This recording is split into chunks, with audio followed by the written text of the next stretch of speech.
नमस्कार, विशेषमध्ये आपल्या सगळ्यांचं स्वागत। मी प्रसाद काथे। वैष्णवी हगवणे मृत्यू प्रकरणाचा गुंता वाढत चाललाय। या प्रकरणामध्ये न्यायालयीन सुनावणीच्या वेळी हगवणे कुटुंबाने जी भूमिका घेतली आहे ती धक्कादायक आहे। त्याही पलीकडे निलेश चव्हाणचं बेपत्ता असणं या प्रकरणाचं गूढ वाढवत आहे। राज्यात एकीकडे संतोष देशमुख हत्या प्रकरणातला आरोपी कृष्णा आंधळे अद्याप पोलिसांना सापडलेला नाही। तो बेपत्ता असतानाच आता वैष्णवी हगवणे प्रकरणालाही एका आरोपीला पकडण्यात पोलिसांना अपयश येताना दिसतंय। गंभीर प्रकरणातले आरोपी पोलिसांच्या आणि पर्यायाने कायद्याच्या कचाट्यापासून दूर राहतात कसे, हा प्रश्न आहे। मग तो मुद्दा कृष्णा आंधळेचा असो की निलेश चव्हाणचा। वैष्णवीचा मृत्यू उघडकीस आल्यापासूनच निलेश चव्हाणची चर्चा सुरू झाली। निलेश चव्हाण याचा वैष्णवीच्या सासरी म्हणजेच हगवणे कुटुंबामध्ये असलेला वावर, दरारा आणि प्रसंगी दहशत ही सुद्धा समोर आली ती वैष्णवीच्या मृत्यूनंतर। दुर्दैवाने वैष्णवीचा मृत्यू हा निलेश चव्हाणचं अस्तित्व अधोरेखित करायला कारणीभूत ठरला आहे। या निलेश चव्हाणचं एकूणच व्यक्तिमत्व हे विकृत श्रेणीत मोजलं जातं। अनेक धक्कादायक त्याचे कारनामे आहेत जे टप्प्याटप्प्याने समोर आले। त्यामुळेच संशयाचं वातावरण तयार झालंय की हा निलेश चव्हाण नक्की आत्ता असेल कुठे आणि कोणत्या अवस्थेमध्ये। निलेश चव्हाणवर आरोप आहे की त्यानं आपल्या पत्नीचं विकृत छायाचित्रण केलं आहे। निलेशच्याकडून पत्नीचं आक्षेपार्ह छायाचित्रण करण्यासाठी स्वतःच्या घरातच छुपा कॅमेरा लावला गेला होता। 2019 साली वारजे पोलीस ठाण्यामध्ये त्याविरोधात गुन्हा दाखल झाला। निलेशनं बेडरूमच्या छताला असलेल्या पंख्यात एक छुपा कॅमेरा लावून ठेवला होता। इतकंच कमी की काय, त्यानं घरातल्या एसी मध्ये सुद्धा एक छुपा कॅमेरा लावला होता। छुपा कॅमेऱ्याच्या मदतीनं निलेश पत्नीसोबत शरीर संबंधाचं छायाचित्रण करायचा असा गंभीर आरोप आहे। निलेशच्या लॅपटॉपमध्ये पत्नीला हे सगळे आक्षेपार्ह व्हिडिओ आढळले आणि तिला संतापाचा पारा चढला। इतर मुलींच्या सोबतही त्यानं अशाच प्रकारचं छायाचित्रण केलं होतं। पत्नीनं जाब विचारताच निलेशनं चाकू दाखवला, धमकावलं आणि गळा सुद्धा दाबला। निलेशच्या पत्नीनं सासू सासऱ्यांना याबाबतची माहिती दिली खरी, पण घडलं काहीच नाही। उलट सासू सासऱ्यांकडून तिचाच छळ सुरू झाला, म्हणजे निलेशच्या पत्नीचा छळ सुरू झाला। निलेश त्याच्या नातेवाईकांवर 14 जून 2022 ला या प्रकरणात गुन्हे दाखल झाले। निलेशचा अटकपूर्व जामीन पुणे सत्र न्यायालयानं फेटाळलाय। वारजे पोलिसांकडून त्याला या प्रकरणातही अद्याप अभय देण्यात येत आहे। मुंबई हायकोर्टाकडून निलेशला अटकपूर्व जामीन मिळाला तेव्हा कुठं त्याला या प्रकरणात काहीसा दिलासा मिळाल्याचं बोललं जातंय। निलेश हा शशांकची बहीण करिश्मा हगवणेचा मित्र आहे आणि करिश्माच वैष्णवीच्या छळाला कारण ठरली आहे। बांधकाम व्यावसायिक म्हणून त्याची ओळख आहे। ज्या निलेशला एका प्रकरणामध्ये वारजे पोलिसांनी वाचवलं, त्याच निलेशला आता पिंपरीचे पोलीस वाचवतायत का, असा प्रश्न सुद्धा उपस्थित होतो। असा हा निलेश चव्हाण आहे कुठे आणि पिंपरीचे पोलीस त्याला अद्याप पकडू का शकलेले नाहीत, हा प्रश्नही येतोच। पुण्यातला एक गुंड म्हणून निलेशची ओळख आहे। निलेश आरोपी सुद्धा आहे आणि आतापर्यंत पोलीस त्याला वाचवताना दिसतायत। त्याला अटक का झाली नाही या प्रश्नाचं उत्तर तरी अद्याप सापडलेलं नाही। वैष्णवीचं बाळ कुटुंबाला द्यायला त्यानं नकार दिला होता हे सुद्धा समोर आलेलं आहे। पोलिसांना निलेशला शोधण्यामध्ये अपयश का येतंय याची उत्तरं पिंपरी पोलीस देऊ शकत नाहीयेत आणि म्हणूनच पिंपरी पोलिसांच्या कार्यक्षमतेवर सवाल उपस्थित होतोय।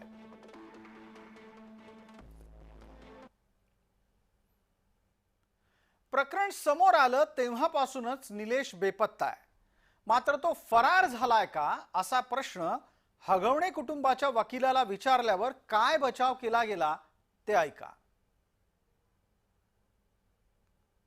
फरार म्हणणं हे शब्दच चुकीचा आहे. फरार म्हणणं, तुम्ही जर सुप्रीम कोर्टाचे न्यायनिवाडे बघितले तर एखादा इनोसंट व्यक्ती, पोलिसांचा ससेमिरा, त्यांची अटक ह्याच्यामुळे डिप्रेशनमध्ये येऊ शकतो आणि तो स्वतःचं अस्तित्व काही काळ लपवू शकतो.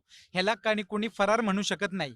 फरार म्हणण्यासाठी त्याच्यासाठी वेगळे पॅरामीटर्स आहेत. फरार नाही, त्यांना उशिराने अटक झालेली आहे आणि अटक कशी झालेली आहे ते सुद्धा सगळं कागद आहेत, रेकॉर्ड आहे. या प्रकरणातील न्यायालयातल्या सुनावणीच्या दरम्यान हगवणे कुटुंब काय म्हणत होतं तेही ऐका आणि त्याचा संदर्भ आणि संबंध निलेश चव्हाण या व्यक्तीशी कसा आहे ते आम्ही आपल्याला सांगूच. जे दावे केले गेले ते धक्कादायकच म्हणावे लागणार आहेत. पुण्याच्या शिवाजीनगर न्यायालयामध्ये हगवणे कुटुंबाचे वकील विपुल दुशिंग आणि सरकारी वकील नितीन अडंगळे यांच्यात युक्तिवाद झाला. कसा झाला ते आम्ही सांगणारच आहोत, पण सुरुवातीच्या टप्प्यात आपल्याला अडंगळेंचं ग्राफिक्स पाहायचं आहे, म्हणजेच ते काय म्हणाले ते आपण ऐकणार आहोत, जेणेकरून कोणत्या कारणानं या संपूर्ण प्रकरणामध्ये अडंगळे या वकिलानं हगवणेंचा जामीन नाकारला ते पाहूयात. त्यांचा दावा आहे की वैष्णवीचं चॅट असेल तर ते कोर्टात का दिलं गेलं नाही असा पहिला प्रश्न त्यांच्याकडून उपस्थित केला गेला. वैष्णवीच्या शरीरावर जखमा होत्या, त्याचा तपास करायचा आहे असं सुद्धा अडंगळे न्यायालयात म्हणाले. आरोपींचा मोबाईल हस्तगत करायचा आहे, त्यामध्ये काही महत्त्वपूर्ण छायाचित्रण असण्याची शक्यता आहे असा दावा केला गेला. हुंड्यामध्ये दिलेलं 51 तोळे सोनं गहाण का ठेवलं याची माहिती घ्यायची आहे असा प्रश्न सुद्धा अडंगळेंच्या कडून विचारला गेला. वैष्णवीला ज्या ज्या हत्यारांनी मारहाण केली ती हस्तगत करायची आहेत असं सुद्धा ते म्हणाले.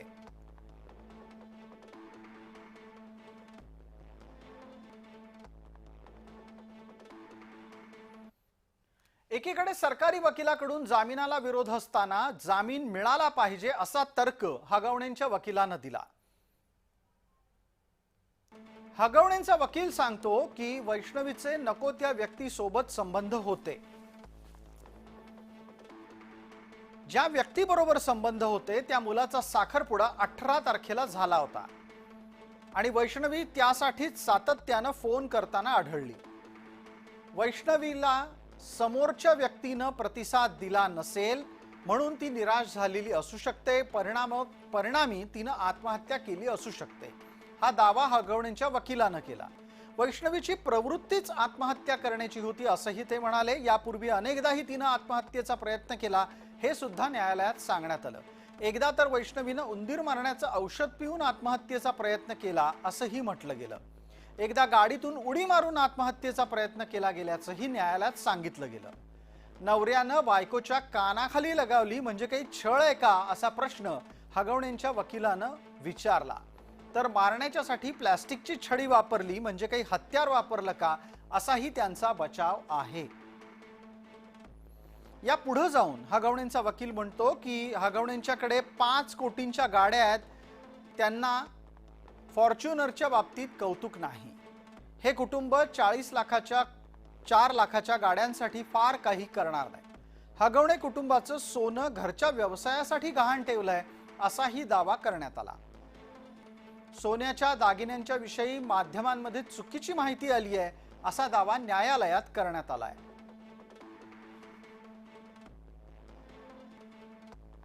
साहेब, निलेश चव्हाणवरती हा पूर्णपणे अन्याय झालेला आहे. निलेश चव्हाण हा त्याचा मित्र आहे. अशा एवढ्या वाईट परिस्थितीमध्ये त्यांनी त्याचं मैत्री निभावली.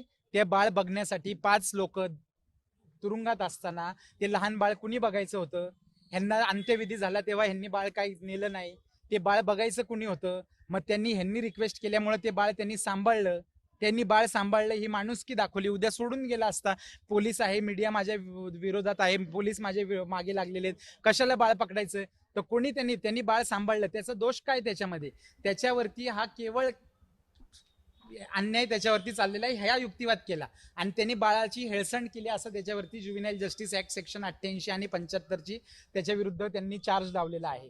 तर ती हेळसांड केल्याचा कुठलाही, ते बाळ त्यांनी व्यवस्थित सांभाळलं. तिच्या घरचे आले, अनेक आपले लोक होते, तुम्ही सुद्धा होता, सगळ्यांच्या देखत त्या बाळाची त्यांना कस्टडी त्यांनी दिलेली आहे. एकूणात हगवणे कुटुंब अद्यापही निलेश चव्हाणची पाठराखण करताना दिसतंय. दरम्यान पिंपरी पोलिसांच्या कार्यक्षमतेवर प्रश्नचिन्ह उभं राहताच या प्रकरणानं एक नवच वळण घेतलंय. हगवणेंची थोरली सून मयुरी जगताप, म्हणजेच आताची मयुरी जगताप हगवणे, ही पोलिसांच्या कार्यक्षमतेवर प्रश्न उपस्थित करते. ती तसं करत असताना आपण तिची वक्तव्य सुद्धा ऐकली आहेत आणि या कार्यक्रमात आम्ही ती आपल्याला पुढे दाखवणार सुद्धा आहोत. मात्र विशेष बाब अशी आहे की आता तिच्या तक्रारीचा आधार घेत महिला आयोग अचानक पुढे आला आहे.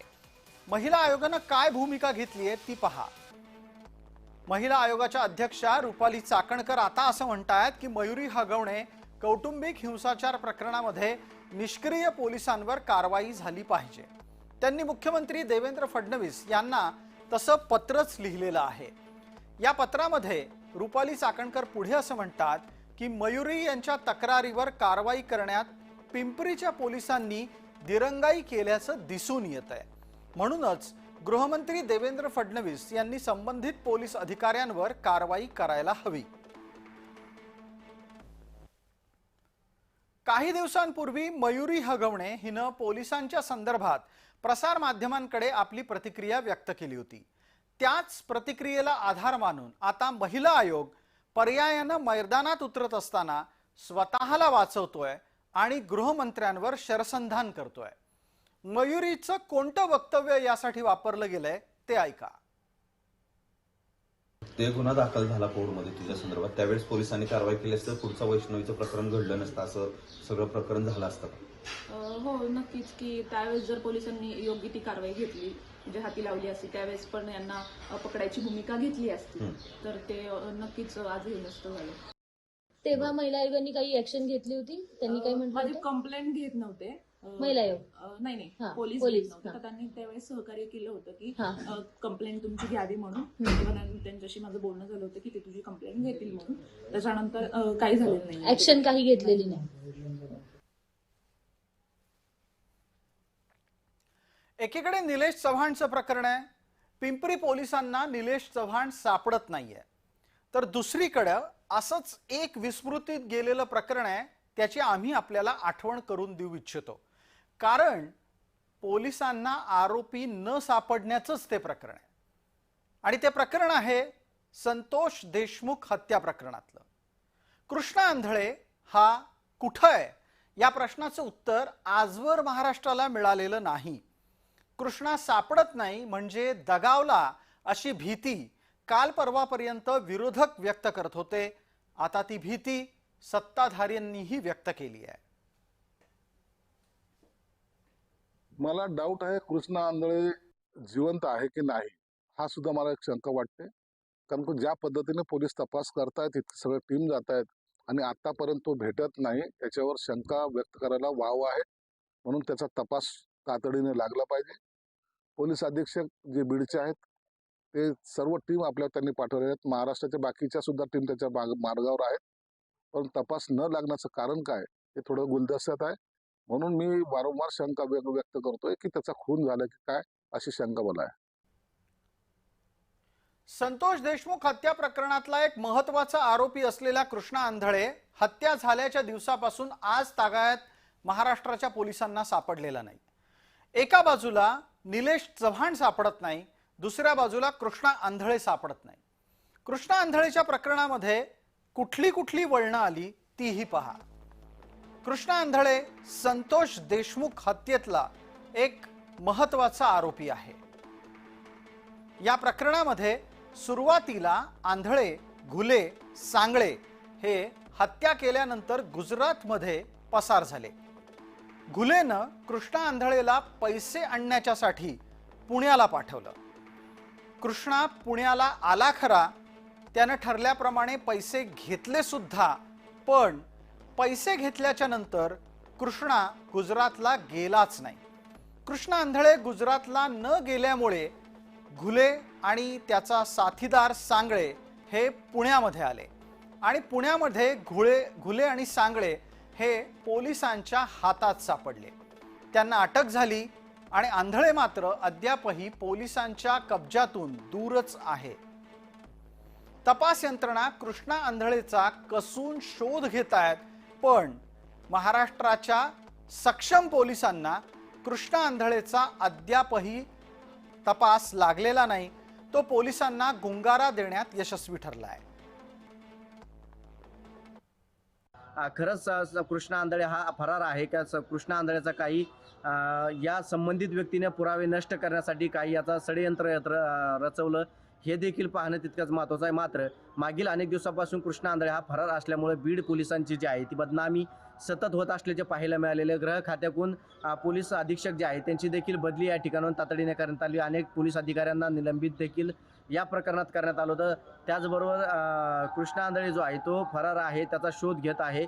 वेगवेगळी पथके जी आहेत ती अजून देखील स्थापन करण्यात आलेली. मात्र त्या पथकात आता कृष्णा आंधळेचा शोध घेण्यासाठी किती दिवस लागतात हे पाहणं महत्त्वाचं आज नाही. मात्र आता पोलीस यंत्रणा कृष्णा आंधळेचा शोध घेणार का? त्याचबरोबर कृष्णा आंधळेचं काही दुर्घटना जी आहे कृष्णा आंधळेसोबत घडली असावी असा देखील अंदाज काही राजकारणी त्याचबरोबर देशमुख कुटुंबाने वर्तवला होता. त्यामुळे आता देशमुख कुटुंब असेल किंवा महाराष्ट्र असेल हा संतोष देशमुख यांना न्याय देण्यासाठी न्यायाच्या भूमिकेत जो आहे तो असल्याचा पाहायला मिळत आहे. छत्रपती संभाजीनगरहून विजय चिडे, जय महाराष्ट्र. निलेश चव्हाणची चर्चा होत असताना कृष्णा आंधळेची आठवण ही याचसाठी येते कारण दोन्ही प्रकरणांमध्ये आरोपी पोलिसांना सापडत नाहीयेत. कुख्यात वाल्मिक कराडच्या टोळीतला एक सदस्य असलेला कृष्णा आंधळे, कृष्णा हा मैंदवाडी गावातला रहिवासी आहे. त्याची घरची परिस्थिती बेताचीच आहे. मात्र गुन्हेगारी क्षेत्रात अनेक कारवाया केल्यानं कृष्णावर 6 गंभीर प्रकारचे गुन्हे दाखल आहेत. यामध्ये खंडणी, दरोडा अशा गुन्ह्यांचाही समावेश आहे. सुदर्शन घुलेची अनेक दिवसांपासून साथ सोबत करणारा कृष्णा हा सराईत गुन्हेगार म्हणून ओळखला जातो.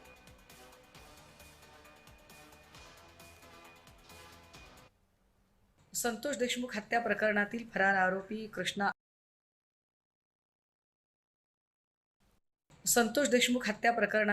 आरोपी कृष्णा आंधळे याचा तब्बल 4.5 महिने झाले तरी अजूनही तपास लागत नाही.